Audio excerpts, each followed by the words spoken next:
Good morning. Good morning.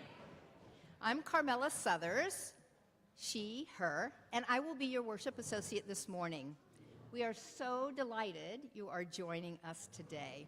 In today's service, we're going to explore the concept of forgiveness.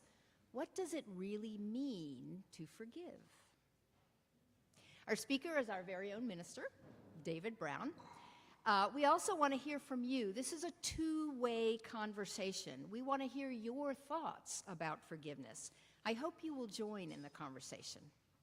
Now, find someone you've not yet spoken with and say hello. I invite you to stand if you're able. Let's greet one another.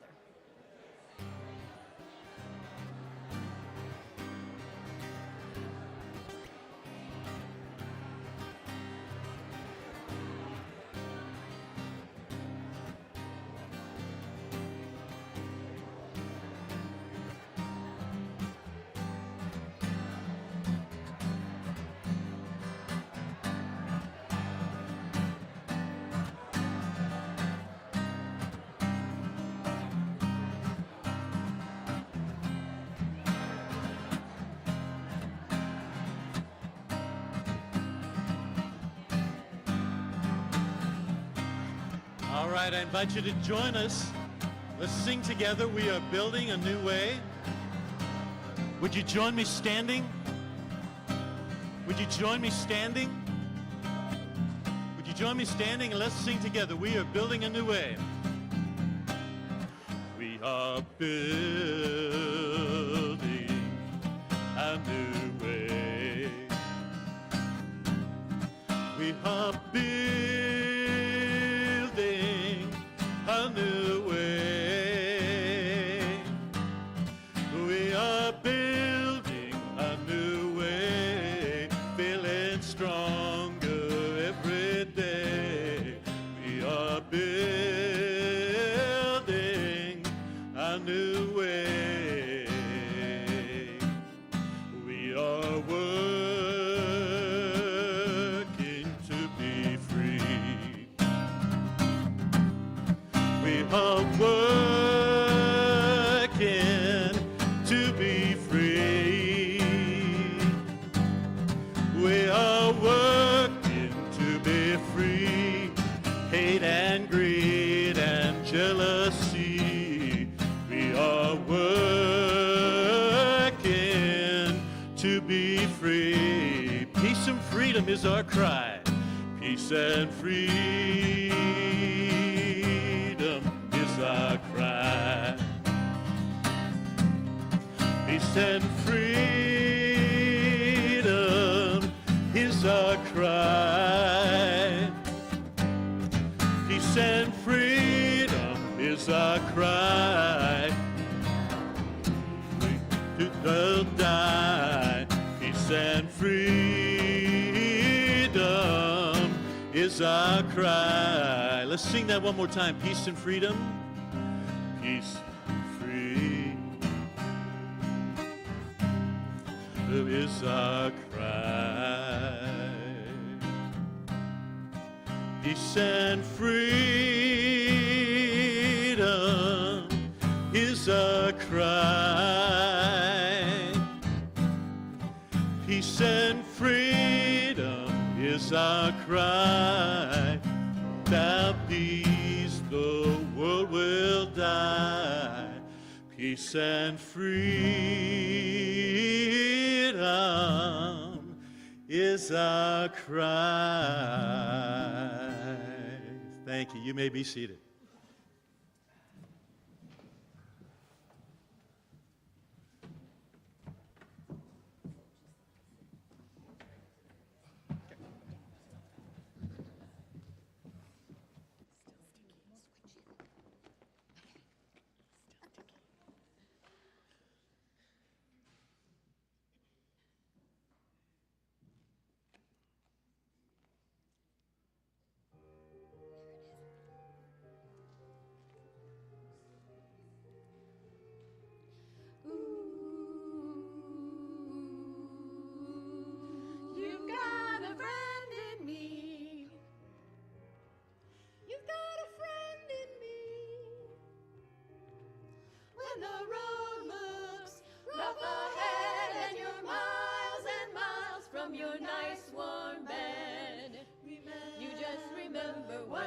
old pal said, boy, you got a friend in me.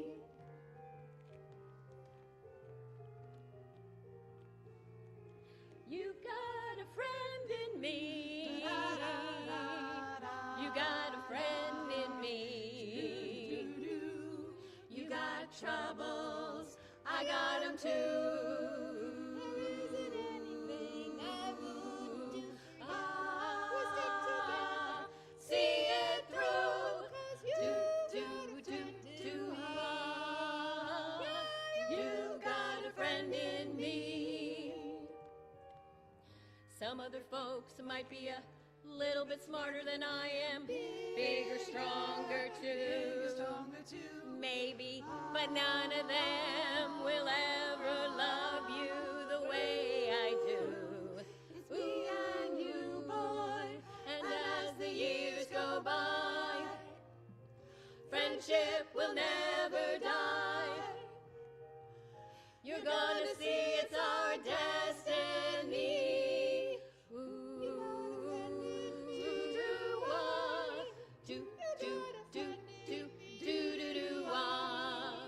You got a friend in me.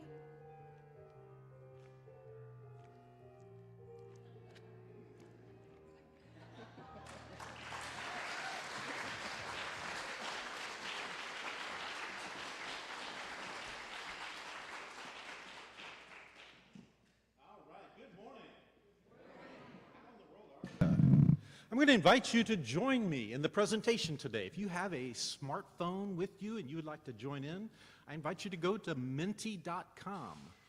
www.menti.com. When you go there, it's going to ask you for a code, and there's the code, 33940063. Or if you're as smart as Ed, you can take your camera and zoom up there to the QR code. That'll take you right there. Again, the code is 33940063.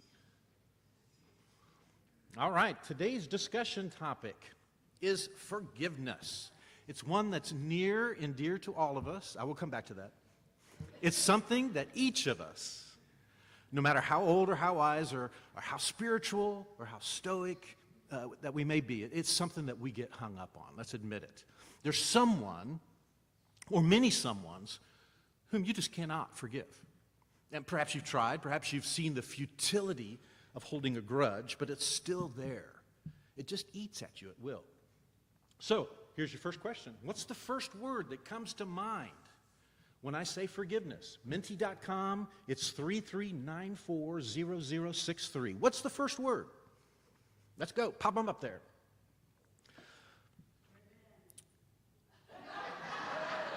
Or just say them, yes. Humor me this morning. I want you to bring to mind one person or one group that you find impossible to forgive. Okay? Just think about that. And we're going to take a look at this strange thing that we call forgiveness and discover why it's so friggin' hard to forgive some people. All right? So hold on to that person. Here we go. What do we got? Okay, no thanks, release, letting go, beauty, dread, ugh. I like ugh. That's me. Ugh, that person.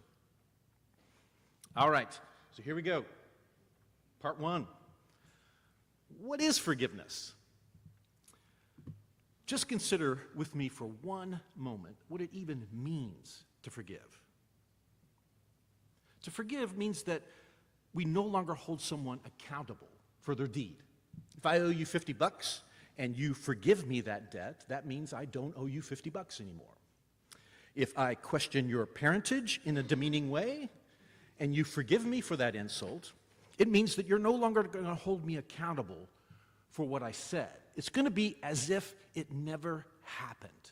The proverbial scales of justice are now set to equal. We've reached an equilibrium. To be clear, forgiveness does not mean to forget.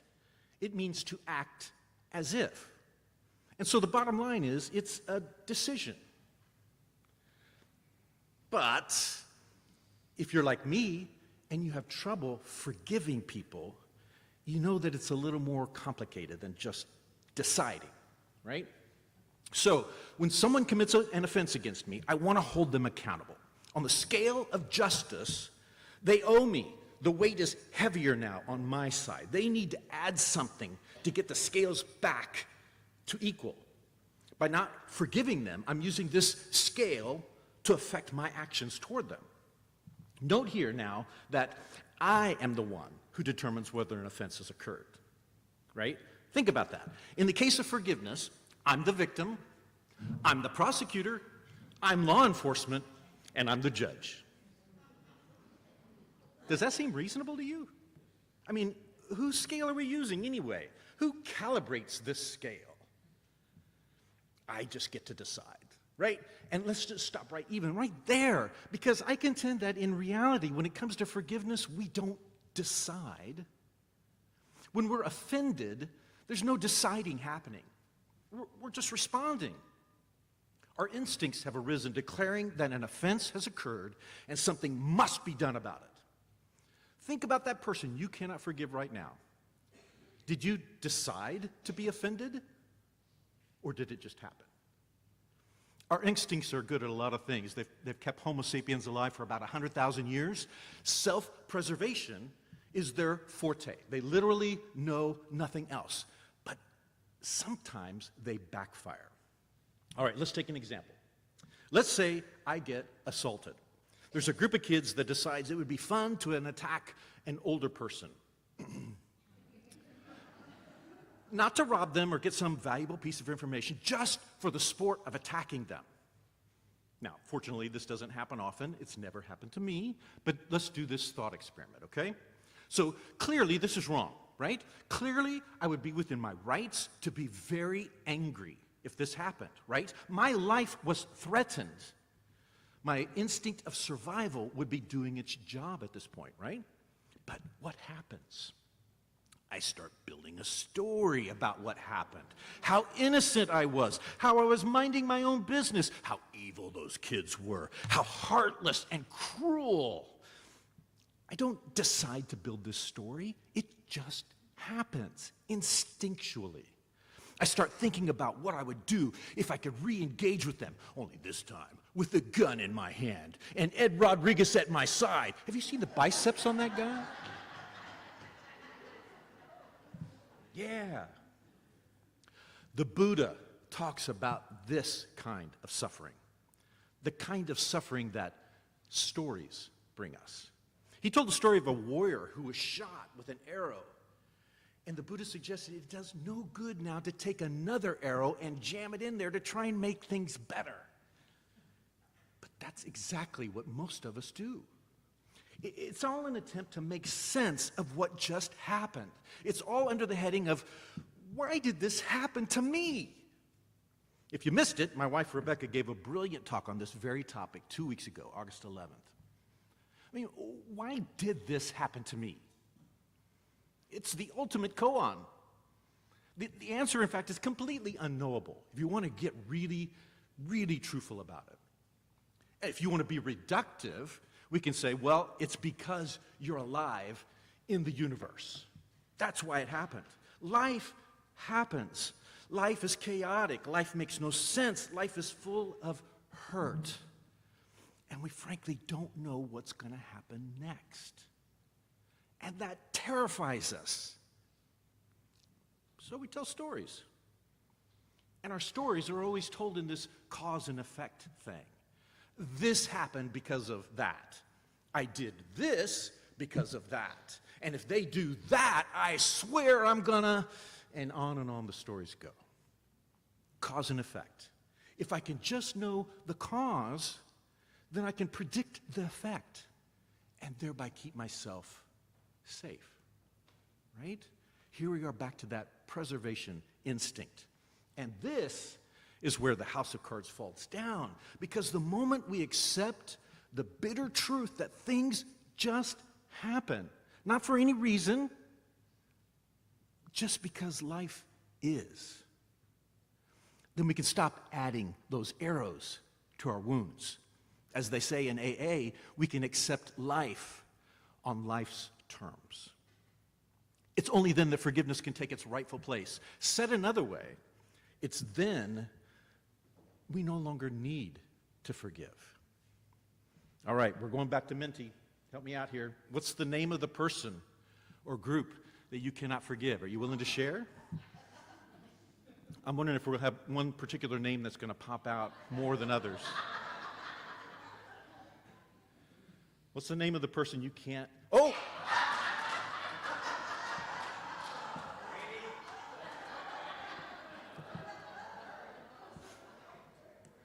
Come on, there's more than one person out there. Or is everybody in the whole audience mad at Kit right now? Okay, all right. Yeah, all right. Yeah, Mom, yeah. False prophets, yeah. Both with the F and with the PH. I like both of those, yeah. Okay.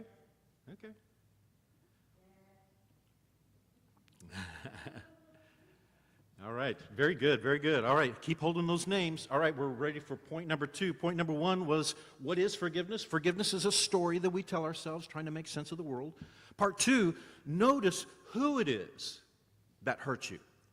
Have you noticed that it's easy to forgive some people? If my grandson smashes my toe with a Tonka truck, the idea that I need to forgive him never even enters my mind. If I'm hiking out in the woods and a bear attacks me, the idea that I need to forgive that bear, never going to come up. Why? Well, because I know my grandson wasn't trying to hurt me. They didn't know what their impact was going to have. Well, as for the bear's just doing what bears do. I mean, it was being a bear. Do I need to forgive a bear for being a bear? Who the offender is becomes a very important character in our story. So say you're driving up Emancipation Freeway. There's a crazy motorcyclist who's weaving in and out of traffic, and they suddenly swerve into your lane, forcing you to put on your brakes. You're furious, right? But as you approach them at the next stoplight, you notice that the driver is that new minister of the Unitarian Church in town.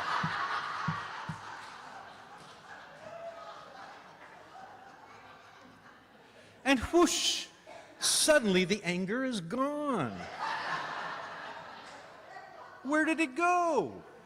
Okay, you're driving up 95. You're running late. Some dweeb is driving 45 in the passing lane. You ride their butt, you flash their lights, but they're not getting over. You're furious, right? But then you pass a state trooper. Magically, your anger's gone. You're happy to drive 45 in the passing lane. It's a miracle, right? Okay, picture this. You're alone on a rowboat, rowing across a very serene lake. There's this dense fog. You can't see very far in the distance. You're rowing along. You're making good progress when suddenly you're rammed by another rowboat coming from the port side. You immediately jerk, and the anger rises in you as you think about how stupid this person must be to row their boat into yours without so much as a warning. When you turn to face them and give them a piece of your mind, you see the other boat is empty. Well, what happens to your righteous anger? Poof, magic. Where did it go? Can we somehow bottle this magic to use in other situations? Is there an elixir for forgiveness? Does this make you wonder about that person you can't forgive?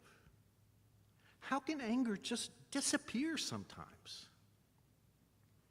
I think the key here is understanding who the other person really is. It makes all the difference. I used to have a sign up above my desk that said, if you're angry, you're not paying attention. It's so true.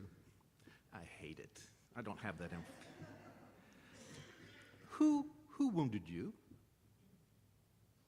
You know, if we're reacting, if we're angry, we've completely forgotten the sacredness of the other person. In fact, normally we don't think of the perpetrator as a human at all. Jesus famously said, whatever you've done to the least of these, you've done it unto me. I don't know if you've really thought carefully about the implications of that statement, but essentially, everyone is the least at some point.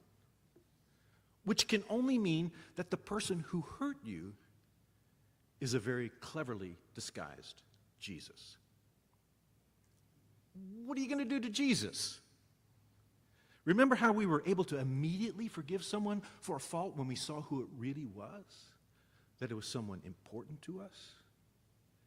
Seeing the sacredness of the other quickly changes the story we're telling ourselves about what just happened. In fact, this is the most important truth for us to grasp. Now, you may not care about Jesus. You may have walked away from Christianity. So the fact that someone is really disguised as Jesus may not change your feelings at all. But consider this, that other is made of the same stardust as you are. That other breathes the same air as you. That other is doing their damnedest, just like you are. That other is dealing with their own set of hurts and arrows and stories. They're acting and behaving just as their instincts tell them to. They are, in fact, just like you. They are a manifestation of the universe. We Jews believe in the interconnectedness of life. Really? Because if we do, then we believe we're interconnected with that person who hurt us. You know, maybe Jesus had a point here. We're all Jesus. We're all interconnected. If I lash out at you, that really impacts me. If I dump toxic anger in the river of my life, I'm poisoning myself and I'm poisoning others too. We as human animals have evolved not with the ability to command and control, but with the ability to tell ourselves stories about our experiences. We are storytelling machines. Literally, everything is a story to us. It's how we make sense of the world. This is what sets us apart from all the other animals. It's not our ability to reason, it's our ability to tell stories and to live as if those stories are true. This is how we created technology. This is how we created money. This is how we create governments. And yes, this is how we create UU fellowships. We all agree to believe a story, a fiction about life. And this ability to agree collectively about a fiction has allowed us to rule the world. If you've not read Yuval Harari's book, Sapiens, it's a must-read on this very topic. The problem is, our stories about our wounds don't actually make sense. They're not real. Yes, they make us feel better at times for a moment, but in the end, they're nothing but fairy tales. Fairy tales we long to believe. Fairy tales that don't heal our wound. Instincts that don't help us survive. So what does this have to do with forgiveness? Everything. Because the truth is, forgiveness is just another fairy tale. But boy, do we love our fairy tales. All right, part one. Notice what forgiveness is. It's just a story. Number two, the perpetrator is sacred. And now number three, notice what actually heals. When I believe you've offended me, when you've hurt me, I decide you have to pay for that. I'm firmly in the world of a story. You did this to me, so I'm going to do that to you. Your actions are causing my actions. You've hurt me, so you need to pay. But what is it exactly that we want the perpetrator to pay? Perhaps we want them to hurt as much as we did, or maybe even more. We want them to be humiliated in front of others. How in the world is that going to heal our wounds? Basically, we want someone to be lowered so that we can be elevated. Right? Back to the scales. The desire for vengeance is a desire for equilibrium. But on whose scales? Equilibrium is imaginary. It's a fairy tale. One of my favorite authors, Simone Weil, says that contact with the sword causes the same defilement, whether it be through the handle or the point. There are all kinds of other sayings about forgiveness. You know, if you lock someone in a cell of unforgiveness and throw away the key, you soon discover that you're the person in the cell. And this really is true, but somehow it never helped me to forgive anyone. Why? Well, because it didn't dismantle this story in my head. It shows that my anger is not really harming the other, but I still want to harm them because of that story. What actually helps is realizing that the person who did me wrong, the person that wounded me, does not have what I need for healing. I don't actually need anything from them. We have to ask ourselves, do we want to get well, or do we want to get even?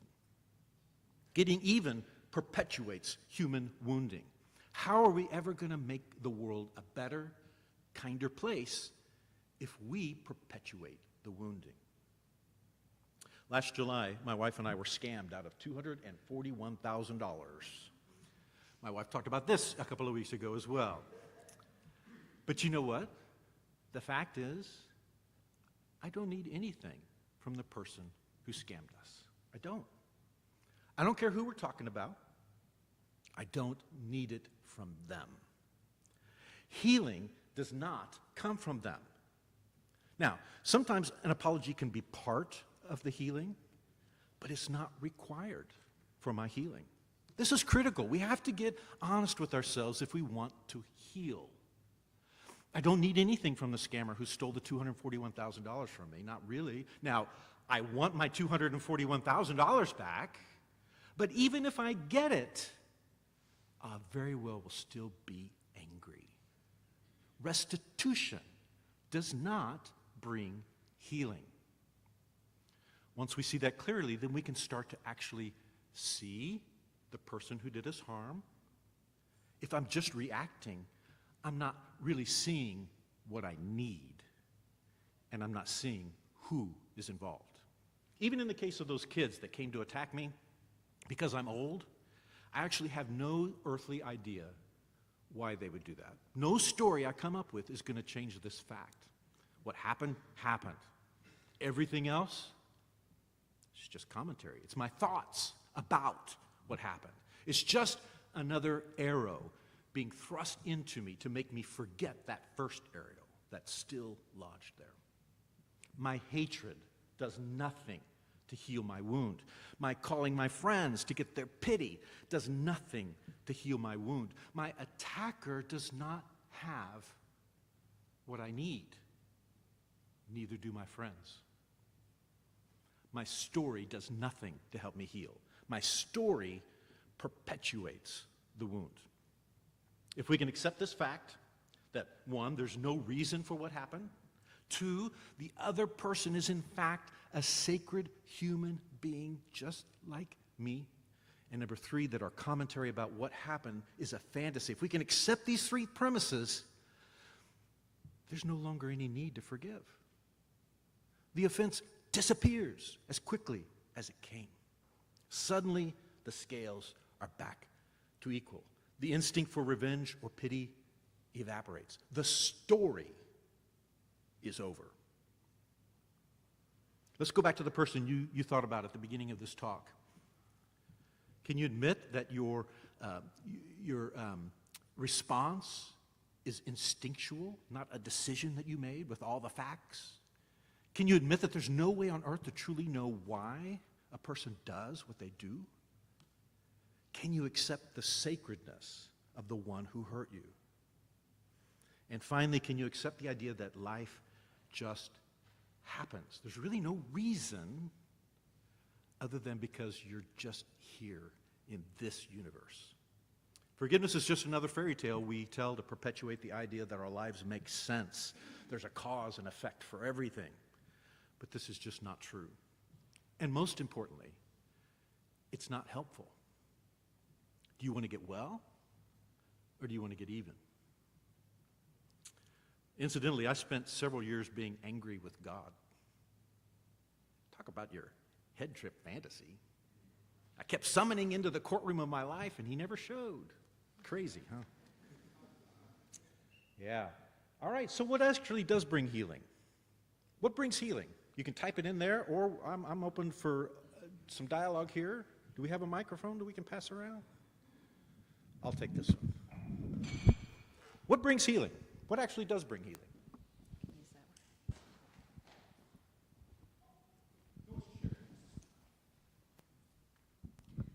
Letting go.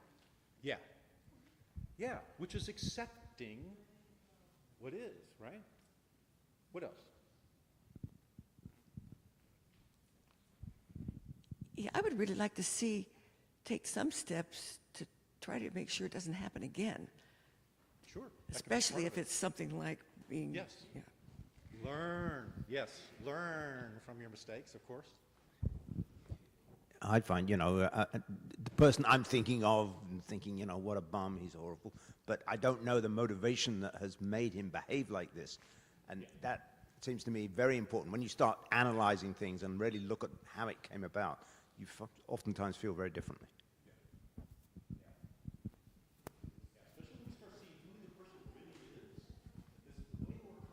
Than the story we tell ourselves. So a couple of things.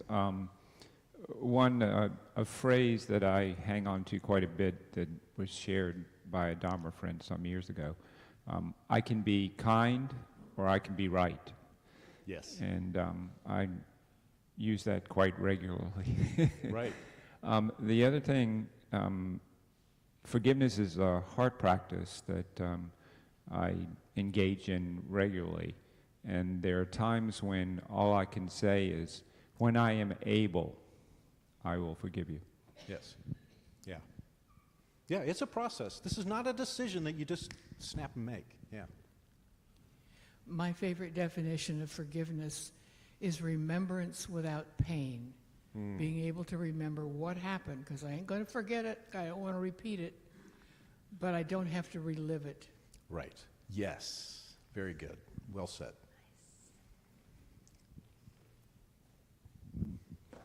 In the whole, the whole stories thing, sometimes when somebody cuts me off in traffic, I think, so they've just gotten a call that their kid's been hurt and they're trying to get to the school.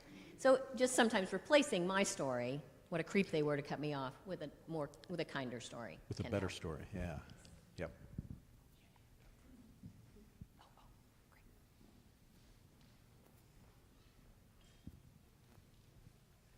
Thank you. Forgiveness is character of the strong. And being able to apologize and ask for forgiveness is a sign of wisdom and maturity. We have to be aware of our inner child. How easily we forgive the child when makes mistake. We have our inner child. We have to accept our mistakes, reach out and communicate. Yeah. I love a couple things on here on the screen. Learning to love others not despite what they did, but without relation to it. Just let that whole thing go. Yeah. Smiling. Smiling, yes. Grieving and working through the process is another one here. You feel what you feel, and it does no good to deny that or pretend like it's not there. But dismantling the story helps it go away quicker. Yeah. Yeah, so I think forgiveness is vastly overrated. And, moderation in all things. I think there are some things that are fairly easy and convenient to forget. I think not forgiving, retaining your anger and resentment can be a good motivator, and an important one. I'm dead serious here. And I think this kind of reflexive, drive to forgive is a denial of self. And I think also it's a matter of privilege in too many cases, this idea of forgiveness. I think there are people who do things that should never be forgiven, and we need to be mindful of that, or at least consider that.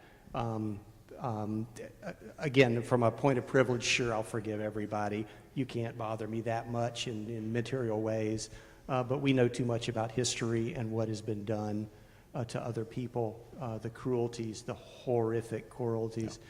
And this idea of this kind of facile kind of notion sometimes that we embrace of forgiveness, I think is offensive, frankly, to me. Yeah.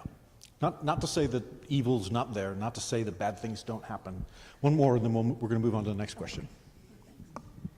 On the way up here, I was listening to a conversation with Thich Nhat Hanh and a Catholic monk, and they were talking about peace, and toward the end, Thich Nhat Hanh was asked about how he handled it when Martin Luther King Jr. was assassinated, because they'd been close friends.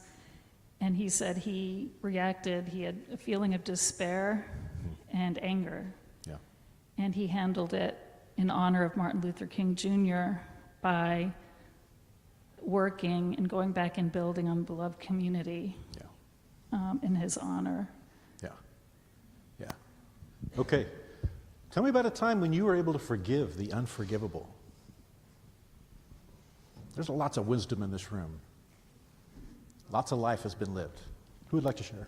Who's willing to share? Jackie?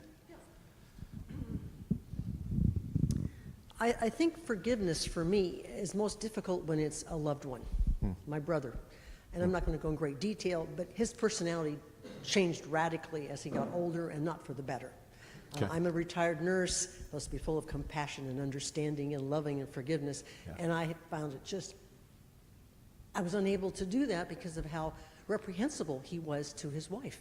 I just, I had talks with him, and the whole thing was, it was ongoing. He's passed now, and I am in the process of forgiving one day and then being pissed off the next, and being forgiving and pissed off the next. And I go, Jackie, you know what forgiveness does. It really helps you. It doesn't, the other person's gone. And I know that inherently, but I think because it's my brother, and we were raised by the same parents, I mean, how could he turn into this type of person? So it's ongoing, and I do appreciate today. It's a good process. Good. Who else? Sure. Sure. Hang on. Hold on a minute. The question is, why do we have to forgive? And that's an excellent question. That's an excellent question. And the answer is when you decide you've suffered enough. That's the answer. Well, then you just turn your back and cut that person out of your life, and that's it. You don't have to forgive them, you just ignore them. So if you move on, right, and that may be the best choice you can make, depending upon the situation, right? Might be the best choice. But now you're no longer reliving it. You're no longer retelling the story every day and seething. Right? Right? So that's the point. That's the point. And it doesn't mean that we don't do things, right? It doesn't mean we don't fix things. But are you able to think clearer when you're really angry and telling this story? Or are you able to think clearer when you've let that go? And you can really start looking at the complexity of the situation. I find that I make better decisions in that place. Right? So the answer is when you're ready to stop hurting. What else? Who else has a story they can share real quick? Yeah. So a family member who was a pedophile who abused a great many children, both in our extended family and beyond. Pathetic guy who was probably himself abused. Well, I can understand, some of the mechanisms that fueled what he did, but I will never, ever forgive the damage that he did to our family members. And he died a pathetic life. He lived a pathetic life, and he was a fucking monster. I mean, I'm never going to forgive that. Why would I forgive that? It's not going to free me to be more compassionate to forgive that. It's not going to do anything for me to forgive that. I want to remember that. I want to retain my anger with that. I want to channel my anger with that into looking at ways to protect other people and to help the people that were harmed. But no, there is no forgiveness anywhere in my heart for this person. And I can point to other directions too, but we all have those experiences. I understand what you're saying, David. Totally, this can warp us in various ways if we are so intensely consumed by our anger, blah, blah, blah. But I will always hate this guy, period. I kind of agree with Stephen in my experience. So quite a few years ago, I had a dog attack me, and the man who had that dog was cruel to animals. He caused his wife to commit suicide. His daughter committed suicide. She was a drug addict. And I thought I had moved on, and then last year, another one of my teeth died from that accident. So it was like, okay, I need another surgery. Okay, I remember. I hate this guy. Yeah. Really bad things do happen. Some forgiving takes continuing to forgive. Yes. So we continue to forgive our son for buying a motorcycle and breaking his neck. And it's been 20 years, and we're still forgiving. And it rears its ugly head like grief. There's, well, time can change, fortunately, and both of us can change. The other person can change, and it's like going with that, and that's the beauty that, well, it's gone because time has healed. there's one word that I'm missing, and that's acceptance. Yeah. Which does not mean approval, but it means I accept that this happened, and I may never know why. And without that step, I can't move forward to letting go of it. Awesome, yeah. I guess it's a twist on you can't let go of something you don't own. Seeing it clearly, yeah, seeing it clearly. One more, and then we'll move on. You know, Steve, you just reminded me.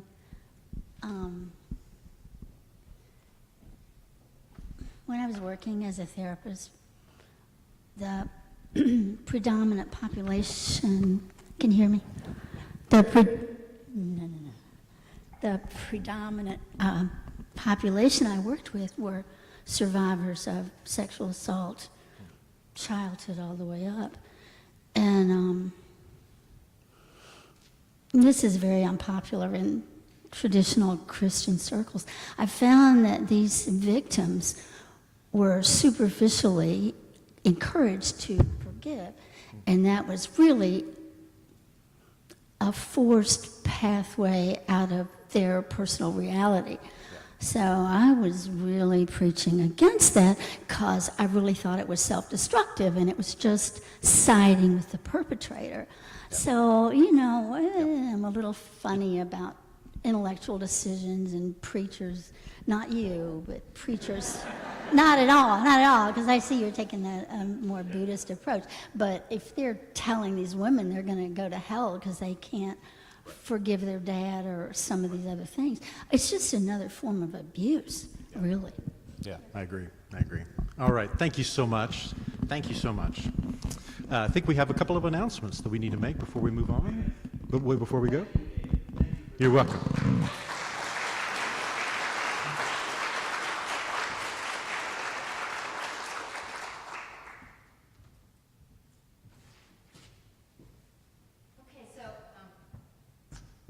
So I invite Leslie Phillips to come up to talk to us about chalice groups. Thank you.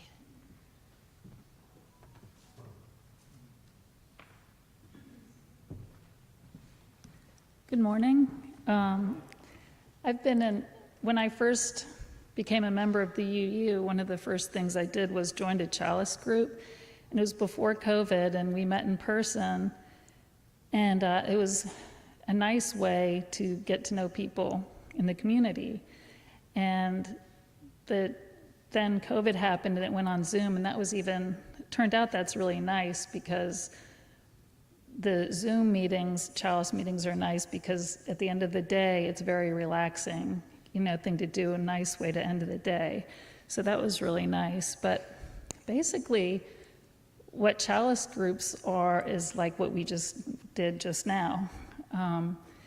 There's a packet every month, and it has the topic of what our theme is for the month. You use all around the country. And there are questions, quotes, things to prompt discussion, just like we have today. So I like it because it builds on that beloved community, our common principles. When I became a member, I signed that was the main thing. I agreed with I thought all the principles were very important. And the chalice groups are all based on those. But with, as you can see, you have so many different insights and life experiences, and they all come up in the chalice groups. The questions and the packets are extremely well thought out and come from a place of love, and you'll be able to see that.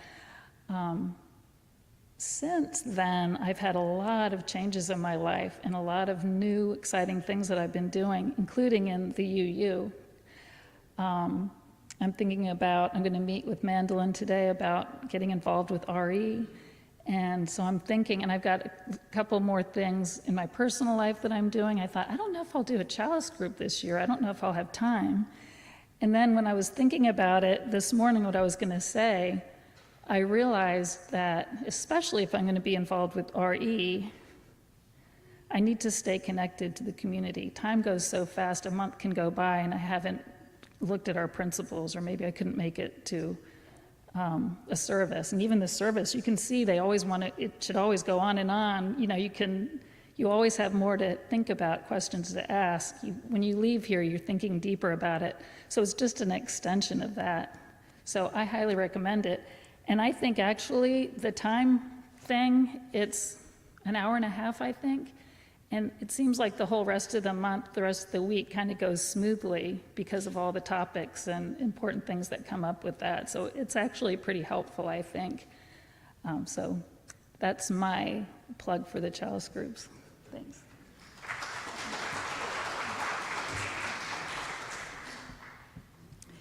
So thank you, Leslie. Deep breath, deep breath. So now I'm going to ask David to start playing, and I ask everyone to stand if you're able. So as David plays, let's take a moment to reflect on what was shared this morning.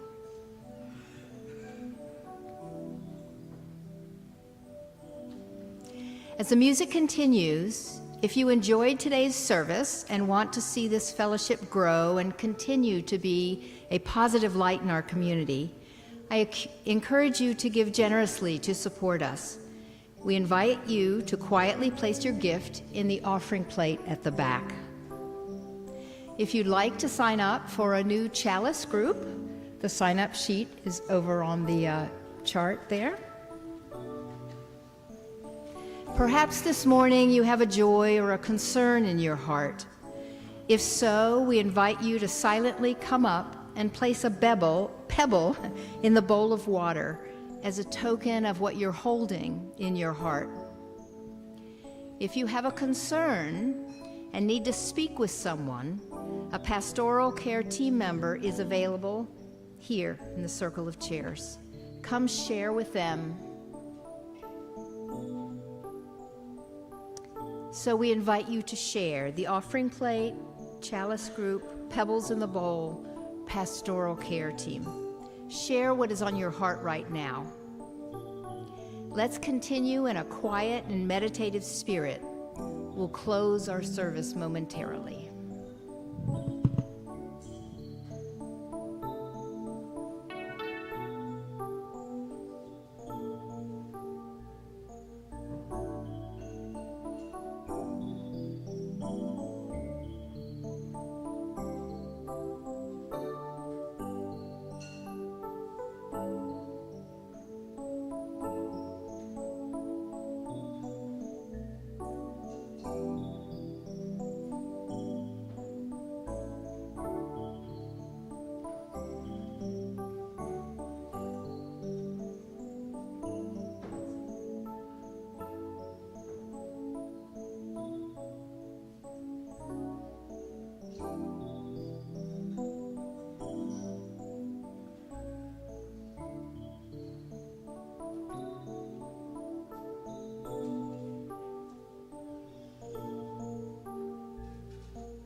All right, I invite you to join us in our closing song, Go in Peace, Go in Love, Hold Me in Your Heart. Let's sing together. Go in peace, go in love, hold me in your heart. Look for ways to share a smile, it's not too late to start. Share the love, share the hope, show someone you care. Someday soon we'll meet again, know that I'll be there. Have a great day. Thank you for coming.